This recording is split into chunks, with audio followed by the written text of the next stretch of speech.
됐어요.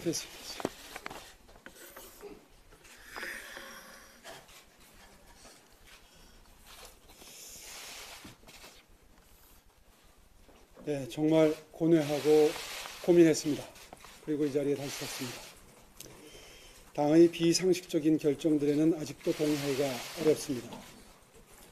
그러나 자유한국당이 국민 전체를 위해 봉사하는 정당이 아니라 특정 지역, 특정 이념만을 추종하는 정당으로 추락하는 것만은 막아야겠다는 생각에 출마를 결심했습니다.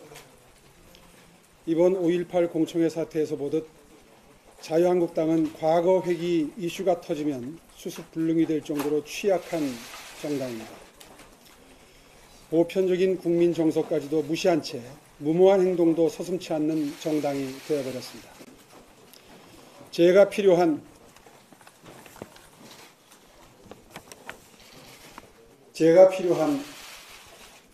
다시 처음부터 해볼까요? 네.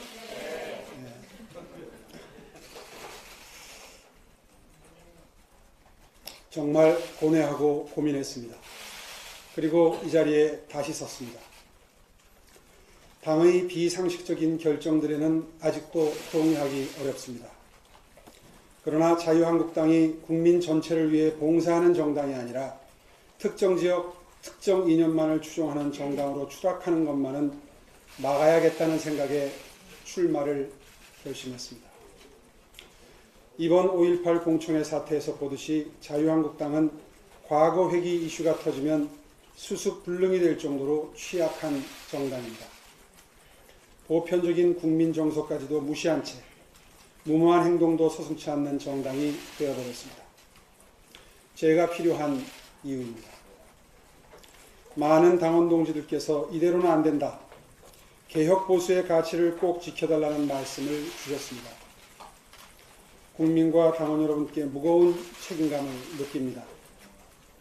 더 이상 당과 보수의 몰락을 지켜보고 있을 수는 없습니다. 제가 먼저 변화의 선봉에 서겠습니다. 진정한 보수정당의 가치를 바로 세우고 당을 반석 위에 올려놓기 위해 제 모든 것을 던지겠습니다. 출마 선언 때 말씀드렸듯이 과속, 불통, 부패, 무능 문재인 정권에 맞서 싸우는 자유한국당의 대표 전사가 되겠습니다. 총선 승리를 통해 수권정당의 토대를 마련하고 정권을 탈환하라는 당원들의 준엄한 목소리에 부응하는 자유한국당의 대표 선수가 되겠습니다. 당원 동지 여러분, 과거로 퇴행하는 당의 역주행을 막아냅시다. 미래로 나아갑시다. 보수 대통합을 이뤄내 정권을 심판하는 데 힘을 모아주십시오. 최선을 다해 승리하겠습니다. 감사합니다. 이병답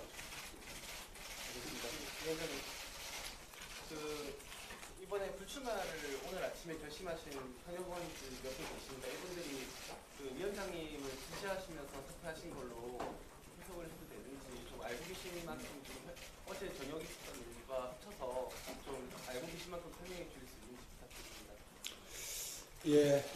이미 언론을 통해서 조금 보도가 됐는데요. 어떻게 이렇게 자세히 보도가 됐는지 모르겠는데 어저께 등록 거부를 함께 하기로 했던 분들을 한 분 한 분 일일이 찾아뵙고 어떤 분은 2번까지 만나가면서 간곡하게 저를 지지해 줄 것을 부탁드렸습니다.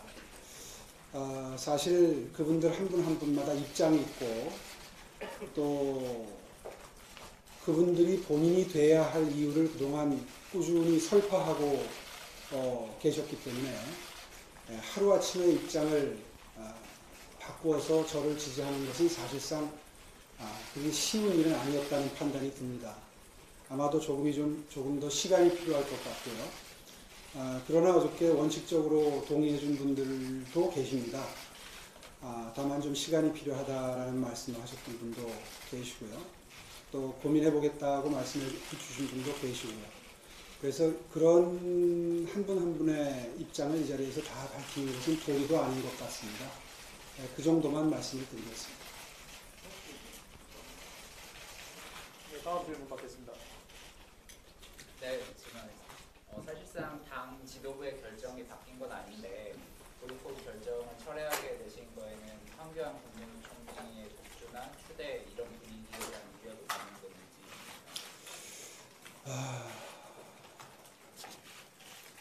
건지. 두 가지로 설명드릴 수 있겠습니다. 이번 5.18 광주 민주화 운동 관련해서 참 일어나지 않아야 될 일이 일어났습니다. 그런데 이러한 변화가 일회성일 수 없다는 위기감이 생깁니다. 지금 우리 당의 지지율이 약간 상승하는 그런 추세에 있고, 그리고 문재인 정부의 실정과 무능이 도를 넘어서고 있기 때문에 생기고 있는 국민들의 불만, 분노, 이런 것이 계기가 되어서 우리 당이 점점 더 자신감을 찾아가는 것까지는 좋은데 우경화하는 것 아닌가 하는 그런 우려를 금할 수가 없습니다. 사실 우리 정당은 우파 정당입니다. 우파 정당의 스펙트럼에서 좀 더 가운데 쪽, 다시 말해서 개혁 보수의 입장을 보강을 해도 중간지대에 있는 국민들의 마음을 얻어오는 것이 쉽지 않은 상황인데, 점차 이렇게 우경화해 가면서 오히려 국민들의 마음과 괴리되고 유리되는 일이 앞으로도 반복될 수 있다는 위기감이 저를 매우 걱정스럽게 만들었습니다. 그런데 만약 제가 등록 거부를 함께 하기로 한 약속에 묶여서 출마를 하지 않게 되면 아마 개혁 보수를 지지하시는 우리 당의 당원들이나 보수파의 가치를 지지하시는 분들이 마음 둘 곳이 없다, 또 투표할 곳이 없다라고 하는 아주 우려스러운 상황이 됩니다. 바람직스럽지 않은 상황이 됩니다. 그 점 때문에 깊이 고민할 수밖에 없었고요. 또 한 가지는 출마 선언 때도 제가 분명히 강조를 해서 호소를 드렸습니다만, 박근혜 전 대통령을 향한 마음입니다. 사실 두 전직 대통령이 모두 수감되어 있는 상태이고, 그 수감 기간이 길어지면서 우리 보수를 지지하는 분들, 그리고 우리 당원들의 마음속에는 굉장한 애처로움과 안쓰러움이 자리 잡기 시작했습니다. 바로 그러한 마음이 박근혜 대통령의 옥중 정치를 가능하게 하는 그런 환경으로도 작용을 한다고 생각을 합니다. 저는 그런데 그러한 상황 자체가 매우 서글프고, 그리고 지켜보기가 마음이 아픈 상황이다, 그런 생각을 지울 수가 없습니다. 실제로 두 전직 대통령이 빨리 재판이 끝나고 사면 복권돼서 영어의 몸이 풀려나기를 바라는 마음은 저도 똑같습니다. 그러나 우리 당이 보수 우파를 위한 정당이지 두 전직 대통령을 위한 정당은 아니라는 점을 우리 당원들께서 깊이 인식하시고, 우리들의 그러한 마음이 잘못된 방향으로 표출이 될 때에 국민 대중으로부터 사랑과 지지가 멀어진다 하는 점을 다시 한번 강조하지 않을 수가 없습니다. 제가 대구 경북 지역을 방문하면서도 그렇고 많은 당원 동지 여러분들을 만나면서 박근혜 대통령이 잘못한 게 아무것도 없다, 이런 주장을 하는 분들을 적지 않게 만나뵐 수 있었습니다. 사실 심정적으로야 좀 과장되게 그렇게 표현하는 것을 뭐 당원들 사이에서 그것까지를 금기시할 필요까지는 없다고 생각합니다. 그러나 그것이 국민 대중들에게 주는 영향, 그리고 우리 자유한국당에 대한 인상, 우리 자유한국당의 정체성에 미치는 영향 같은 것을 고려를 해보면 참으로 내년 총선을 앞두고 걱정을 하지 않을 수가 없습니다. 이러한 점 때문에 앞으로 남은 기간 동안 그 점에 대해서 우리 당원 여러분들이 이 문재인 정권을 향하는 분노, 이것을 넘어서서 그 분노를 좀 더 다스리시면서 정제된 형태로 내년 총선에 이길 수 있는 그래서 결과적으로 총선에서 이기고 대선에서 이겨서 문재인 정부를 심판하고 그리고 나라에 잘 못 가고 있는 길을 바로잡고 그리고 우리나라의 미래를 위해서 모두 합심협력해서 나아갈 수 있는 그러한 정치 환경을 만들 필요가 있겠다라는 점을 호소드릴 주자가 없다. 이 당에. 그 점 때문에 오랜 고민의 기간을 거쳐서 오늘 어저께 함께 등록 거부를 하기로 했던 분들께 양해를 구하고 또 동의를 구하고 그리고 오늘 이 자리에 서게 됐습니다. 네, 다음 질문. 시장이 이번에 5.18 공청회 사태를 통해서요. 너무 당이 극우적인 성향 때문에 출마하게 되니까 말씀하셨는데 그러면 그게 꼭 유일한 이유는 아니고 예, 그렇습니다. 네. 최근에 이제 그 사태가 난다. 네. 출마 이전에서 말씀 안 하신 걸 추가로 말씀하셨습니다. 네. 근데 여야 사당에서 그럼 윤리 제소를 추진하고 있는데 여기엔 동의하시나요? 윤리 제소가 됐던 우리 당내에 징계 논의가 됐던 진정성 있는 입장 표명이 반드시 필요하다고 생각합니다. 예를 들자면 우리 당에서 광주에 내려가서 최고위를 다시 말해서 비상 대책위원회를 열어서 정말 진정성을 담아서 사과의 마음을 전하고 역사적으로 이미 정립이 된 사실에 대해서 서툴게 문제를 제기함으로써 국민적 오해를 일으키고 그리고 우리 당의 정체성에 부정적 영향을 준 부분에 대해서 지도부가 분명히 해결할 수 있는 방법을 모색한다든가 하는 방법으로 진정성을 담아서 사과의 말씀을 드리는 것이 입장을 바로잡는 것이 필요하지 않은가 그렇게 생각합니다. 네, 다음 질문 없으십니까? 제가 하나 더 드리겠습니다. 뭐 윤리 제소한 이런 것들은 뭐 지금 당대표는 아니시니까 당장 동하실 수 있는 입장은 아니시겠지만 차기 공천권을 가진 당대표의 입장이 되시면 차기 공천에서 이런 극우적인 성향을 가진 분들을 공천 배제하겠다든지 이런 원칙을 정할 수 있을 것 같거든요. 그 차기 공천 심사 때 이런 보수 정당 스펙트럼에 도저히 받아들일 수 없는 분들을 공천 배제하겠다 이런 것들 혹시 공약하실 수도 있을까요? 네,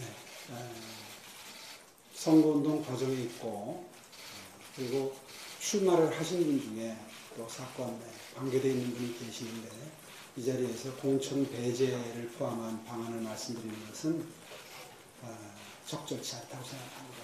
다만 방금 전에 누누이 강조를 한 것처럼 우리 당이 나아가야 될 방향, 우리가 추구해야 될 가치 이런 것들을 오늘 제가 분명히 정의를 하고 말씀을 드렸기 때문에 그런 점을 감안해서 입장을 해석해 주시기 바랍니다. 당의 비상식적인 결정은 아직도 공약이 어렵다 이런 말씀을 서두에 하셨는데 지금 이제 당권 경쟁에 복귀를 하시면서 어떤 이 부분에 대해서 재발 방지라든지 그런 부분이 좀 대책이 필요하다고 보십니까? 다시 출마의 입장을 분명히 하는 마당에 이 자리에서 그 부분에 대해서 다시 언급하고 싶지 않습니다. 당이 그동안에 조금 부족했던 부분들을 스스로 인정하고 그리고 몇 가지 언급한 부분이 있는데 어저께 김병준 위원장님께 그 부분에 대해서 더 이상 개의치 않겠다는 말씀을 분명히 드렸습니다. 뭐 토론의 횟수를 몇 번을 하든 또 연설의 횟수를 몇 번을 하든 그리고 그 형식을 어떻게 하든 그건 전적으로 선관위의 판단에 맡기겠습니다. 네, 또 질문 없으시면 이 정도로 마치도록 네, 하겠습니다. 대통령은 이렇게 나름 좀 선을 그은 것으로 TK 표심이 사실은 절대적인데 좀 경쟁력이 있다고 보시는지 어떤 부분에서 본인이 좀 표심 머리가 있다고 보시는지. 선거를 앞두고 표를 의식하지 않을 수 없는 후보자의 입장에서 오늘 드린 말씀이 TK 정서에 어긋나는 부분이 있다는 것도 제가 모르지 않습니다.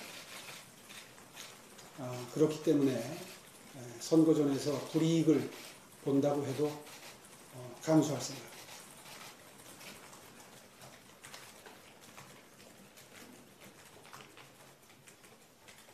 이상 질문 없으시면 마치도록 하겠습니다. 네, 고맙습니다. 그리고 마치기 전에 전화 못 받아서 미안합니다. 사실 완전히 마음을 정리하지 못한 상태에서 언론인 여러분들의 전화를 받으면 혼선만 생길 것 같아서 일체 콜렉트 드리지 못했습니다. 정말 죄송하게 생각합니다.